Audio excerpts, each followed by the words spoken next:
Today I'm going to show you how to make a summer fruits jam. You will need 1.2 kilograms of mixed fruits.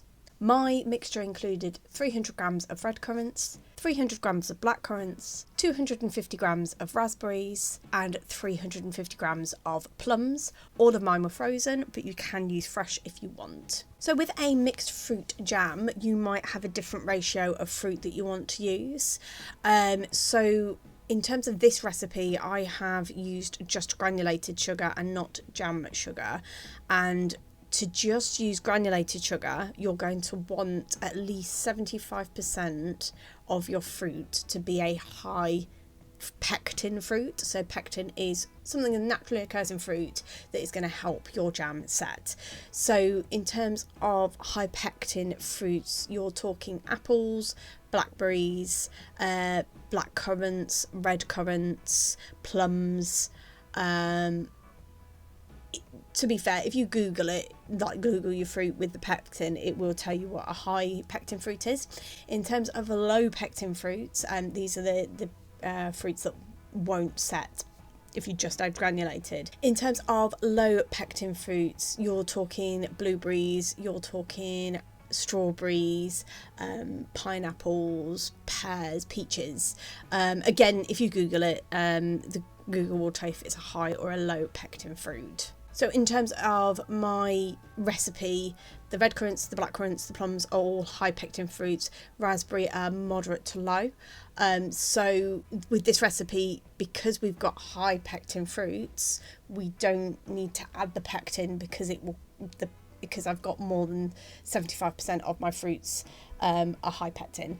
If you had a lot of like strawberries and you found that it was more on the lower pectin fruits, instead of granulated sugar, you will want to add what's called jam sugar, and that is sugar with added pectin, which will then help your jam to set. Approximately 600 grams of sugar, 3 tablespoons of lemon juice and 300 millilitres of water. To your saucepan, add your fruits, your water and your lemon juice. And you want to boil it for about 10 minutes just to release as much of your juice as possible. And then you want to strain the pulp out and reserve the fruit juice. So I just use a strainer and then I just try and really mash that fruit to get as much juice out as possible.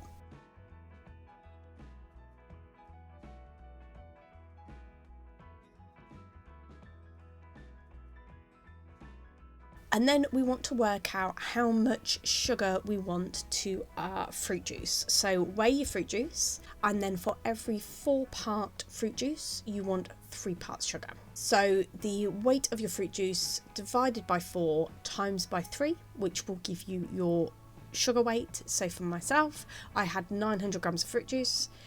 So divided by 4 times by 3 gives me 675 grams of sugar. At this point, we're going to want to put some plates into the fridge, which is going to be one of our testing methods. I'm going to show you 2, but one will require some cold plates. Then pop your fruit juice back into your saucepan, add your sugar, and stir until the sugar is dissolved.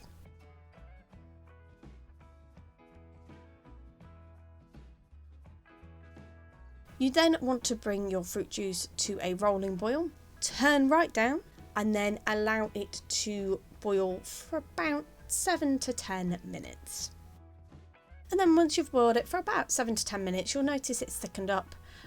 You'll then want to test to see if your jam is ready to set. So the first method is our cold plate method. So you're going to take your cold plate, you're going to put a dollop of your jam in the middle, and you're going to pop it to one side for 2 minutes.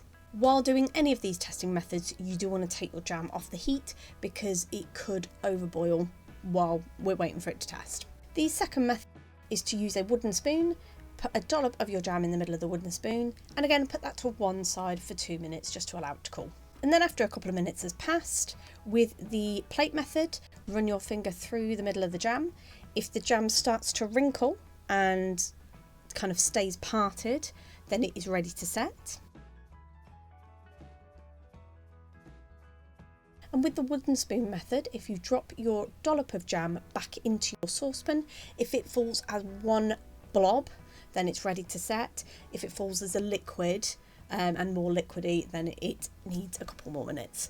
So if your jam isn't ready to set, just boil it for another minute or two and then try and see if it's ready to set again. And then once ready to set, you just want to remove any of the kind of bubbly scum at the top to make sure that doesn't go into your jam. Then you simply want to pour your jam into some clean jam jars. And with my jam jars, to make sure that they're sterile, I just put some boiling water in them, carefully try and coat the inside with the boiling water and then tip out, and that will help kill any bacteria inside the jam jar. And then once filled, put your lid on the top. If you do this while the jam is still hot, it will help create an air seal on the inside, which will help to preserve your jam for longer. And there you have it. That's how you make a summer fruits jam.